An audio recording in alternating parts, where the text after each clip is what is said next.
that's something we're going to talk about, and it's interesting to hear that that's the mix, and it's often it's a question that's asked of me.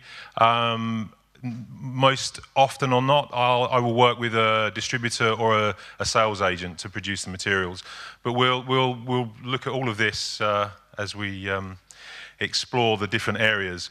What I will say is, this isn't a how-to guide. It's not just telling you, how you're going to make a trailer. Hopefully, it will be a deeper examination of the different considerations that need to be made, the different steps that you take, and the different types of materials that you're making, and why you're making them, and who you're making them for. Now, a common complaint when people find out that I'm a trailer maker is that I spoil the films for them. I give away the best bits. Yeah, people agree that that's the case? Is that normal? Actually, I agree. You agree? Yeah. Okay. So I'd like to hope that I'm possibly the exception. I don't know, and it's not what we set out to do. It's really the fault of the distributors. Yeah, that's why it happens. Yeah, they make us do it. Honestly, but no. The point I'm trying to make is that you need to think carefully about what material you're putting in there. It isn't just the best bits. Hopefully, it's a lot of really good bits, but it isn't just bits. Okay, that's really the key point.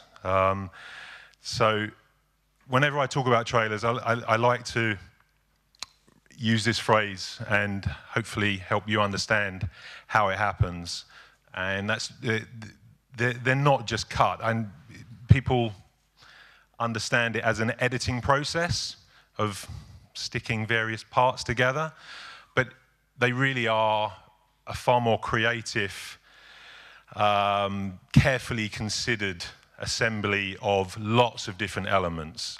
So they're not just cut, they are written. You really need to think about trailers as you think about a film, the film, and understand the various components that go into making your trailer. And whenever I talk about trailers, there's one trailer that I will always start with that I think is a very good example of a well-written trailer, and it just so happens to be the protagonist just happens to be a writer as well, which I think is really good. So we'll have a look at that now. I can't take credit for making that. It was produced by an American student editor. But it's been a part of my presentations for a long time, and it's a perfect example of illustrating what's possible. It's an extreme example. I'm not suggesting that you manipulate or ask your trailer makers to manipulate the material to that degree. But what I love about that trailer is that it shows you with careful consideration and creative use of the dialogue, music, particularly the music. Yeah, when Salisbury Hill comes in, people, there's generally a good little ripple in the audience. People, warm to it.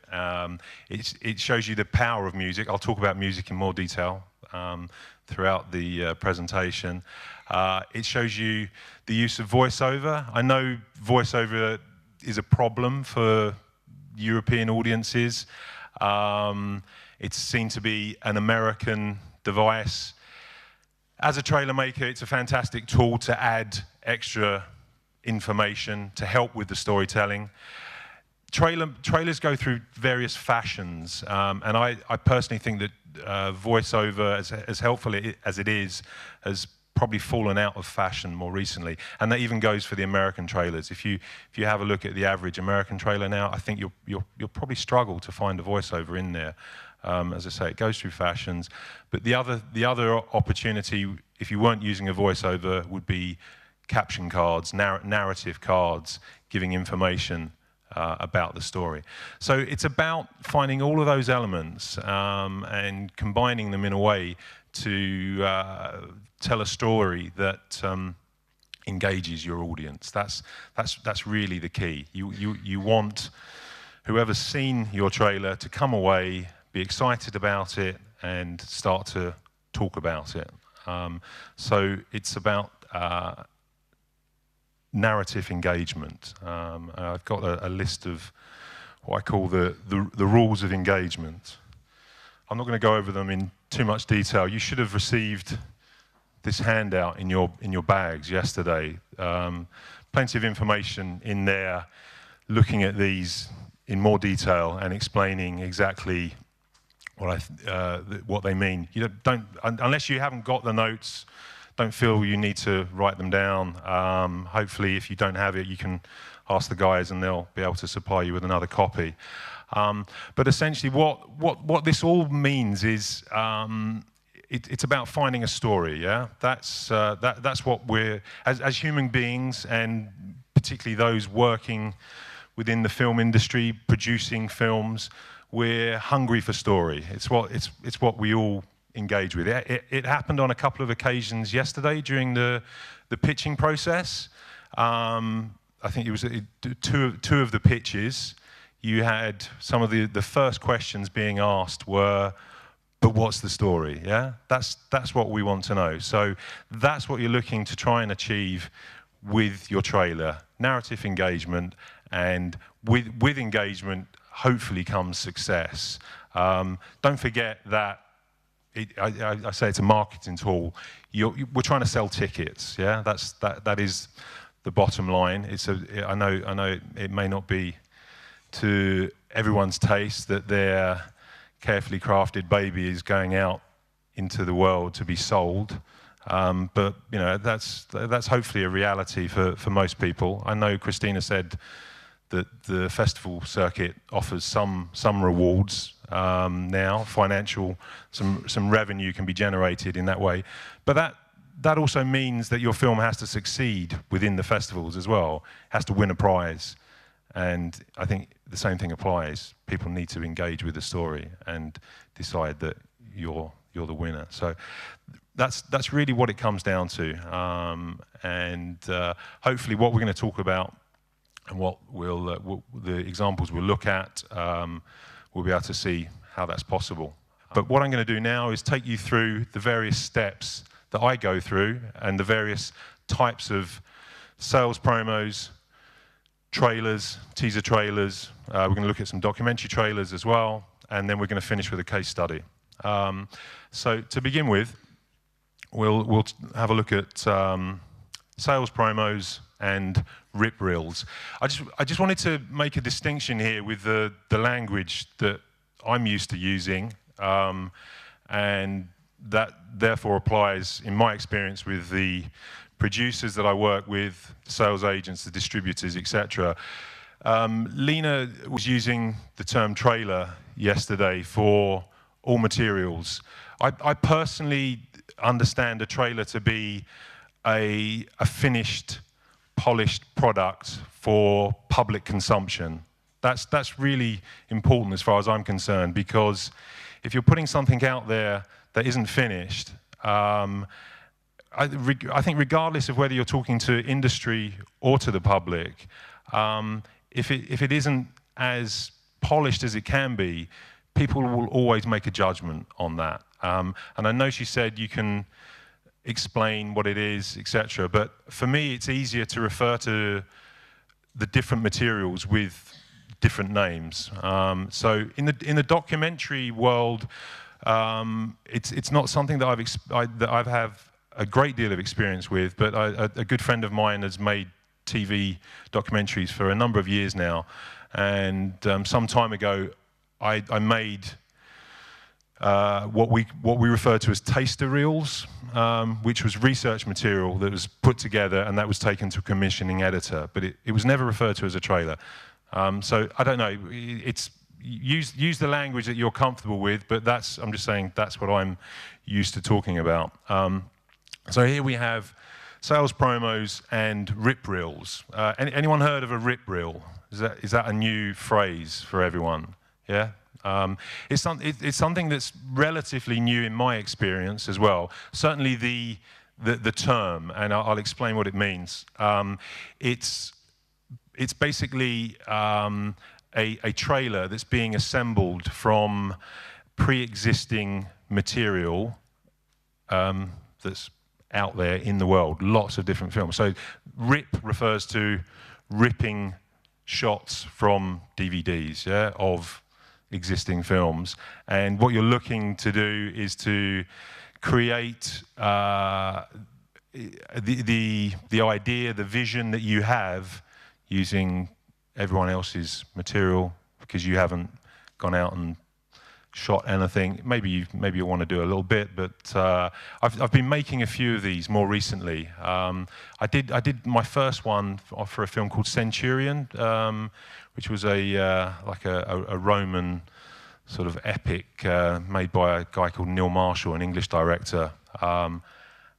Probably about 6 or 7 years ago now, and it was made up of, you can imagine, Gladiator, Braveheart, Apocalypto. There was about 18 different films in there, and it worked really well, to the degree that the sales agent that I made it for, Pathé, had it in Cannes, and they hadn't shot a frame yet, and they had buyers coming up to them saying, "Centurion's looking fantastic, isn't it? It looks really good."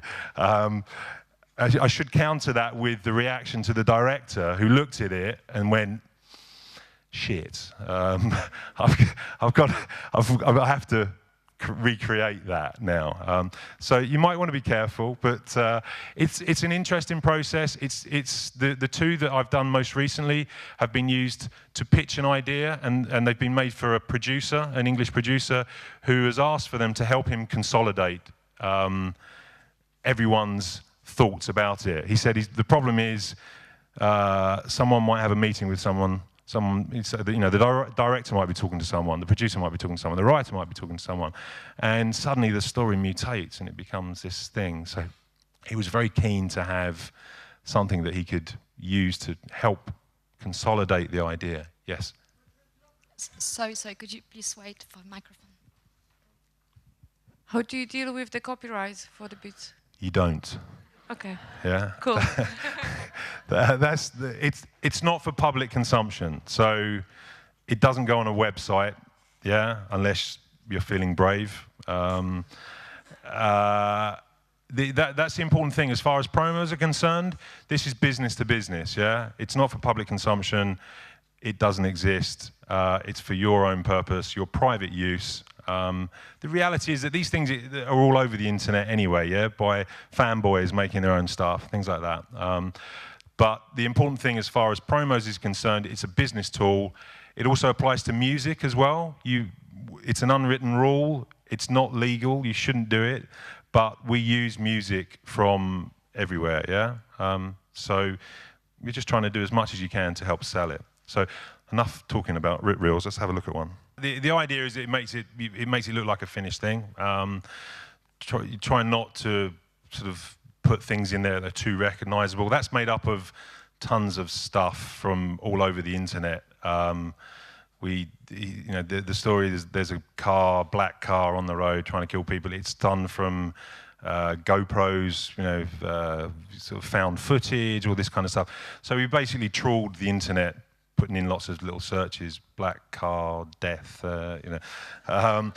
It probably works better for genre films, a little bit easier to tell your story in that way. That did the job for the producer, Andre Olvesen, I think the director of Troll Hunter, the Norwegian film.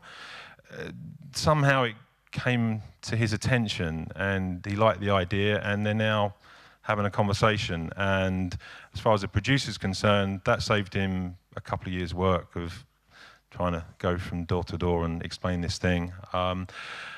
We've done some others that they're sort of action-based. It's that kind of thing. It doesn't necessarily work for every genre, but it's a tool to be considered, and it doesn't cost very much. Just the price of a trailer maker, an editor, to try and put it all together for you. A more normal approach for promos, and when we're talking about sales promos, we're talking about what Christina was mentioning as far as the market's concerned.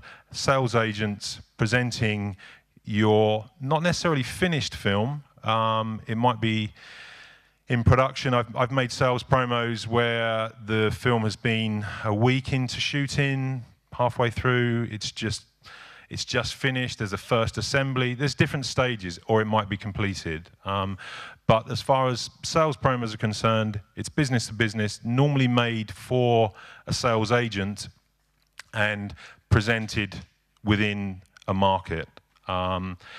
They vary in length. There was a time when they could be really quite long, as much as 20 minutes. They've come down gradually over the years. A good average is probably about 4 to 5 minutes, I would say. And something that's been happening more recently is trailer length promos. I should say a promo as well, ordinarily will give everything away. That's the idea. You'd expect a buyer to have read your script, to be aware of your film, and they want to see whether it's working. The case study I'm going to move on to at the end has a full-length promo that shows you everything. And what I'm going to look at, what I'm going to show you now, is a promo that we produced for a German sales agent who, because of a cost consideration, because he didn't want to make a promo and pay for that, and then make a trailer and pay for that, he asked us to make basically what is it's essentially a promo that will become a trailer. There will be, as far as music is concerned, I said that we use whatever commercial music. When you're considering something like this, you need to think about music clearance. Yeah, music costs are really important. If you're putting commercial music into your film and you've cleared it, you've obviously paid for it. It's always worth inquiring about whether you can use it for advertising as well. We use the phrase out of context usage. Is that a familiar phrase for people? And it means that it can be used in the trailer. It can be used for advertising. If you only have in-context usage, it means it can only be used within the scenes that it appears in the film. So with that consideration, and the fact that a promo is going to go on to be used as a trailer, we'll often use library music. It tends to be our default place to go as far as finding affordable music. It still costs. It can cost a significant amount of money depending on where you're clearing from, and for what territories you're clearing for as well. If you're just clearing for your local territory, it's obviously a lot easier. But a lot of sales agents will need worldwide clearance because they're selling to all territories, and that's when costs can increase. But there's lots of different options as far as library music is concerned. You'll see examples later of different trailers existing. I don't know if people are aware that obviously different countries make different trailers for their films, etc. It's quite fun to go on the internet and search for US trailers against international trailers and see the differences that exist. There's always cultural differences, particularly as far as comedy is concerned, things like that. And you can see some quite extreme variations with how people have chosen to interpret their trailers. But that ultimately will become the trailer. The important thing, I use the term deliverables. Does everyone understand what that means? Yeah? Okay, no explanation needed. Only a few words, if you could. A few words, okay. Your deliverables, particularly when you sign to a sales agent, you have a contractual obligation to supply, obviously, the film and in its various kind of states, but also a trailer, a poster, and you certainly in my experience, as a producer, have to make and pay for it. You may not be engaging a trailer maker, but you'll be more likely collaborating with the sales agent and a trailer agency, but ultimately you have a commitment to supply that, and that's going to be part of your bill as well at the end. Yeah. So you can choose to work in different ways and maybe find more sort of efficient as far as cost routes to producing those materials. So moving on, what we're going to do is we're going to go through sort of steps, that the various stages that I would expect to sort of work on a film.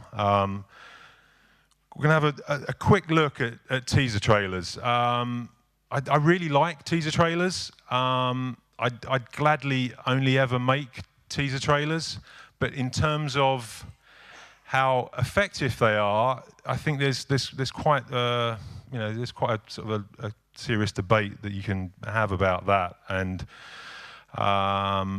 whether they're appropriate for every film, and whether they really have the effect that they should, particularly again because it's going to cost you money to have it made and to get it out there. I think most people's experience of teaser trailers probably relates to Hollywood blockbusters where there's an announcement 12 months ahead. I don't know, you might be sitting in watching the latest Christmas blockbuster release and they're telling you that The Hobbit's out in another 12 months, like, oh my God, can I contain myself? So I think it's right for that. It's fine. You've got a strong fan base. People want like a little glimpse of something. I don't know whether it works for independent films. It's money. You need a long lead as well. When I say a long lead, it's you're building up, and you have to keep the momentum of your campaign. So if something turns up and you go, okay, that's great, but when will I see it? And then you forget about it, then it's potentially wasted. It depends. The important thing is you need to look at something and decide whether it's effective or not. I think we've pretty much gauged that isn't effective. That's not the only one that they made. I think they may have made at least one more, if not two more. If you're really interested in looking into this campaign in more detail, then go and Google it, and you'll find at least, as I say, one more example of something similar to that. You'll also find the trailer that the UK distributor made. You'll also find the trailer that the American distributor made. And you'll see all the different ways in which they've decided to sell the film. The other point that we should make, again, coming back to music, that's a commercial track on there that I know the sales agent had to clear and pay for. So is that money well spent? It's all of those things you need to think about. So teaser trailers, maybe we'll talk about them some more in the second hour. But as I say, it's kind of a difficult thing to maybe justify, unless you've got a really amazing idea that will create this sensational buzz about your film and get people talking about it. Then make teaser trailers every day. Yeah. Okay, so regular trailers. This is what everyone should be familiar with. A regular trailer, a trailer. Yeah. That's the most familiar type of trailer that people should know. I'll talk in some more detail. I'm just going to show you two examples. I'll talk in some more detail about some of the considerations that we make when we're putting trailers together. But the first example I'm going to show you is an example of a sales promo that immediately just became the trailer. Small German film that was in competition in Berlin this year, being sold by a German sales agent who engaged us to produce it for them. We consulted with the production company as well, and everyone agreed that they were happy with it, and what was used as the promo is the trailer. That's it, done, finished. Very simple process. Simple storytelling. I said about at the beginning about engagement, narrative engagement. There's not a lot to the story. I don't think there needs to be a lot to the story in terms of what we're choosing to pull out of it. It's obviously more complicated than that. But in terms of just finding those elements, everything that I talk about in my notes, it's about just boiling it down and finding a connection. Finding the emotion within the piece as well. It's something that Dan's going to talk about later on. But that's everything, that's all part of story and emotion, etc. What was interesting about the pitch yesterday with the fighter, the boxer guy, and Lena's reaction to it, she wasn't interested when she saw the trailer, but when she saw the scene with the horse, suddenly there was emotion in there, and she wanted to find out more. So for me, I think that that's a particularly effective trailer because it just taps into the emotion of the story, and it's universal as well. Yeah, we can all understand what's going on there, and hopefully we all have a reaction to that. The other point I should make about the fact that was presented as a promo in Berlin, but was a trailer. The film was finished. It was in competition. There's no sense for a sales agent to produce a longer piece because the chances are the buyer is going to want to see the film. In fact, I guarantee that if you have a finished film, the buyer's going to wait. They may even wait if it's not finished. They may see a longer promo and they will still say, if they're not sure, okay, let me see the film. If it's already finished, if it's in competition, no need to make a longer promo. Make a trailer. Your sales agent can use it within the market. Not everyone's going to get along to a screening, so they just want a taste of it. They may still wait. They may think that the trailer's manipulating my emotions far too much, and I really want to find out what the film's like, and it might not be anything like that at all. But that's the idea behind it. Structurally, I just wanted to talk a few things about that. I said beginning, middle, and end. You'll often hear 3 different music cues being used to sort of delineate the change that's happening there. That's got 2 cues in it, but it's got the second cue has quite a different change within it. It steps up. If you are going to use one piece of music, try and look for something that has some sort of progression, it sort of ramps up, or there's a change, there's a variety. I think the double teaser trailer, the fact that music goes on like it does, makes it hard. It makes it feel longer as well. You saw the cards going in there. We refer to them as pedigree and talent cards. So the director's name or what the director's done before, the cast names, etc. Again, they're good punctuation points to help you break things up, help tell the audience we're moving on to another stage here, we're in the middle act, we're in the final act, etc. There's one other thing that I want to talk about, and it's another consideration that, as far as the UK is concerned, we have to be careful about. I don't know if it exists here. The distributors can tell me. There's censorship issues. Our films have a certificate, and our trailers are certificated as well. Does that apply in Poland? No? So you can put anything in there, and so you've got. And will it play in front of a kids' film? Is that okay? No. It depends. It's not hang easy. on, sorry, wait for the mic. So it's basically a distributor's choice because it depends. I mean, it's your responsibility because there's no any age limits. I mean, it's also distributor's responsibility if you put an age limit. And then, I mean, you can talk to the cinemas. Many cinemas can be afraid, for instance, of play it or the movie or the trailer. And then afterwards, of course, audience may issue complaints and you can be punished for that. So it basically depends on you. Yeah. So something that you do need to think about now is a very slight point in there. the junior priest says, "Do you know what felching is?" And he says, "Yes, I do know what it means." He said, "I had to look it up." I'm not entirely sure that I know what it means. I think I know what it means. I'm not going to tell you what it means, what I think it means.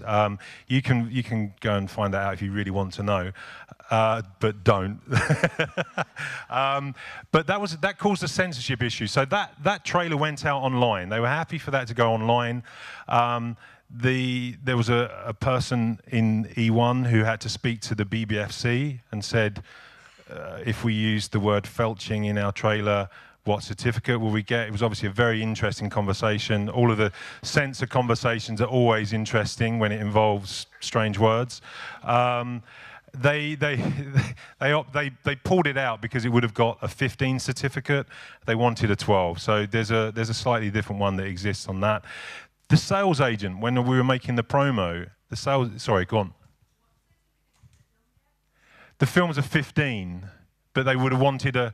Did we get that? What certificate did the film get? Yeah. Can I suggest something? Maybe it would be easier if you could repeat the question. I'll repeat. Yeah. So what certificate did he get? It got a 15, but the lower the certificate, as far as a trailer is concerned, the broader your playability is within the cinema. Yeah. So that's what you're thinking about.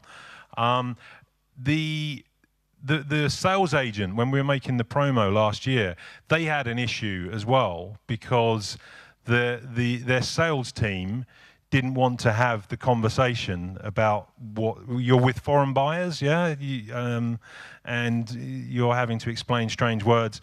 I said it was going to be a selling point. I said they should have kept it in there and been brave, and they should have had a dictionary of slang outside the office that those that wanted to find out could, and it would maybe generate a bit of a conversation and interest. But it came out of the promo as well anyway. So that's enough about that. But censor issues as well, yeah, important to think about that and decide if you're going to take the risk or not, or whether you're going to put it online and you'll do something different for the cinemas, yeah. Very important thinking about the distributors. You'll all know about your relationships with exhibitors.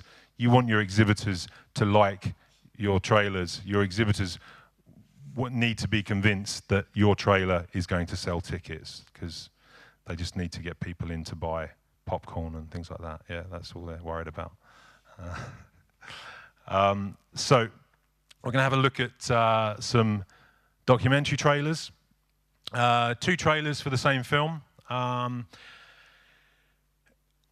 As far as I'm concerned, I don't think there's any difference. So Alicia and I were having a conversation the other evening, and she said documentary trailers are quite different to dramas, to fiction.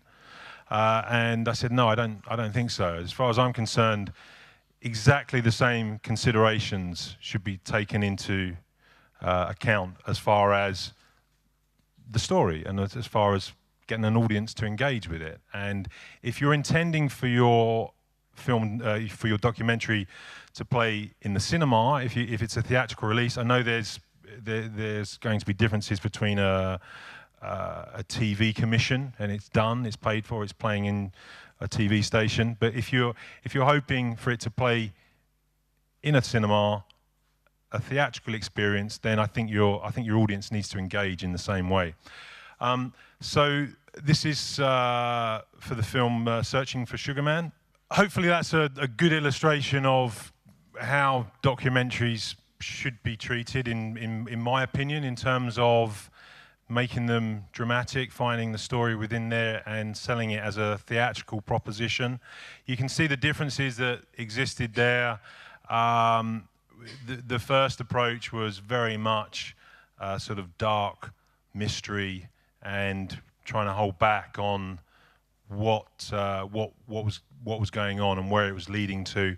What happened, I think, really during the process of making that trailer, the film started to gain more attention, it started to gain more traction, more interest.